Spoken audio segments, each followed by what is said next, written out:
Le dispositif Pendulor est un pendule composé d'une tige métallique de faible masse et d'un cylindre fixé à son extrémité. La tige est mobile autour d'un axe fixe, le tout est relié à un montage potentiométrique constituant un capteur d'angle. Ce capteur est relié à l'interface Orphie GTS2 par un câble à brancher sur la prise A. Avant toute acquisition, nous mesurons la masse du cylindre et la longueur de la tige. Nous allons faire le traitement des données dans le logiciel Regressi, qui est un tableur grapheur, mais auparavant, il faut faire l'acquisition de ces données avec l'application GTS2. Si l'interface n'a pas été allumée avant de lancer le logiciel, faites-le et relancez la recherche. Pour commencer, il faut paramétrer le logiciel. Lorsqu'une main apparaît, vous pouvez cliquer. Vous allez désactiver la deuxième voie, qui est inutile ici, et modifier la première. Nous sélectionnons la prise A. Nous allons modifier le nom et l'unité de la grandeur. Attention, il faut se mettre toujours en radians. Nous allons ensuite étalonner la voie pour avoir la correspondance entre la tension mesurée et l'angle. C'est un étalonnage interactif. Pour cela, nous choisirons les deux positions du pendule correspondant aux angles π/2 et -π/2. Quand le niveau est bien horizontal, cliquez sur point 1 interactif, puis de la même manière, de l'autre côté, lorsque le niveau est aussi horizontal, cliquez sur point 2 interactif. Validez, l'opération d'étalonnage est terminée. Activez la voie.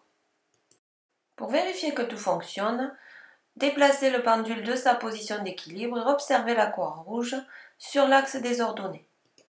Nous allons maintenant choisir le mode d'acquisition. Il est temporel ici. Le déclenchement se fera en appuyant sur la barre d'espace ou en cliquant sur l'icône acquisition. Sélectionnez ensuite une durée et un nombre de points, sachant qu'il faut un minimum de 20 points par période pour avoir une courbe exploitable dans ce type de mouvement. Nous pouvons maintenant déplacer le mobile de sa position d'équilibre, le lâcher et déclencher l'acquisition. Cliquez sur l'icône Regressi pour transférer les données. Nous le faisons dans un nouveau fichier. Inutile de renseigner les paramètres. La fenêtre Regressi s'ouvre parfois en petit format. Pensez à la mettre en plein écran. Nous avons le graphe θ en fonction du temps et nous allons cliquer sur Fenêtre mosaïque verticale pour faire apparaître le tableau des données dans lequel nous trouverons θ et le temps. Nous pouvons maintenant cliquer sur Coordonnées. C'est là que nous avons toutes les options de ce graphe. Nous allons choisir de faire afficher les points car ils ne le sont pas par défaut et nous le ferons sous forme de plus. Nous ne relierons pas les points par des segments. Nous pouvons déterminer la période de ce signal à l'aide du réticule que nous étirons en laissant appuyer. Un appui sur la barre d'espace laisse une trace de la durée ΔT sur l'écran. Ici, 2 fois la période. Nous allons faire maintenant un deuxième enregistrement en rebasculant dans l'application GTS2, mais en prenant une durée d'acquisition beaucoup plus longue afin de pouvoir mettre en évidence l'amortissement. Nous allons transférer les données dans Regressi à nouveau dans une nouvelle page cette fois-ci. Et nous allons faire une modélisation dans la fenêtre à ouvrir à gauche de l'écran. Nous choisissons un modèle prédéfini, ici des oscillations amorties. N'oubliez pas d'ajuster pour optimiser les paramètres du modèle. Ces derniers apparaissent avec une incertitude et un intervalle de confiance à 95%. Nous pouvons remarquer dans l'expression du modèle de θ en fonction du temps qu'il y a un petit a qui correspond à la composante continue de ce signal. Donc le signal n'est pas centré sur 0, nous verrons que ça aura une importance un peu plus tard. Passons à l'étude énergétique. Pour créer de nouvelles grandeurs, passez dans la fenêtre grandeur, puis cliquez sur Ajouter. Nous commençons par la dérivée de θ en fonction du temps. Vous lui donnez le nom que vous voulez, mais l'unité est le radian par seconde. Nous allons ensuite créer l'énergie cinétique. C'est une grandeur calculée en joules. L'énergie cinétique EC égale 1/2 de mv au carré. On est en coordonnées polaires, donc ici, on va écrire 1/2 de m, facteur de L, d de θ sur dt, le tout au carré. Ensuite, nous allons créer l'énergie potentielle, en joules aussi. Elle est égale au produit de la masse par l'accélération de la pesanteur, que multiplie L, la longueur de la tige, facteur de 1 moins cos θ, comme vous pouvez le voir sur le graphique. En effet, nous avons choisi de prendre l'origine de l'énergie potentielle à la position d'équilibre du pendule. Terminons par l'énergie mécanique qui est la somme de l'énergie cinétique et de l'énergie potentielle. Ces grandeurs se retrouvent dans le tableau qui se remplit automatiquement.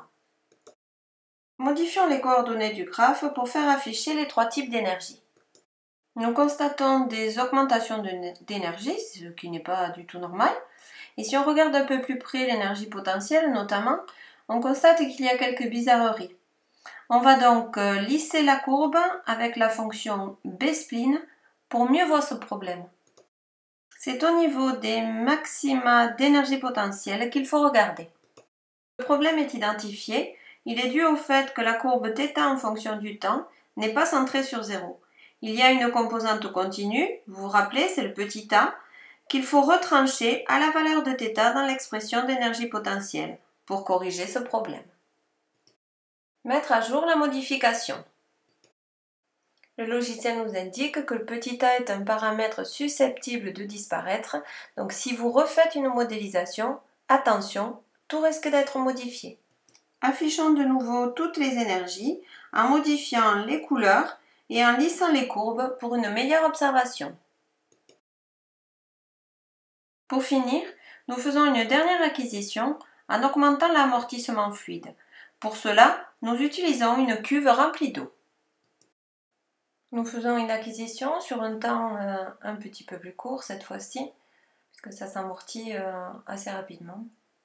Et puis, nous allons transférer les données dans Regressi. Nous allons pouvoir ajuster la modélisation de θ en fonction du temps et trouver un nouveau paramètre petit a. Cette fois-ci d'ailleurs il s'appelle A1 parce que nous avons fait plusieurs modélisations. Et faire afficher les différentes énergies. Inutile de refaire les calculs puisque tout est en mémoire dans le logiciel. Il s'agit simplement d'une nouvelle page, mais avec les mêmes grandeurs. Toujours pareil, les problèmes de lissage, de couleur, etc. Mais une fois que tout ceci est fait, nous obtenons la variation d'énergie souhaitée.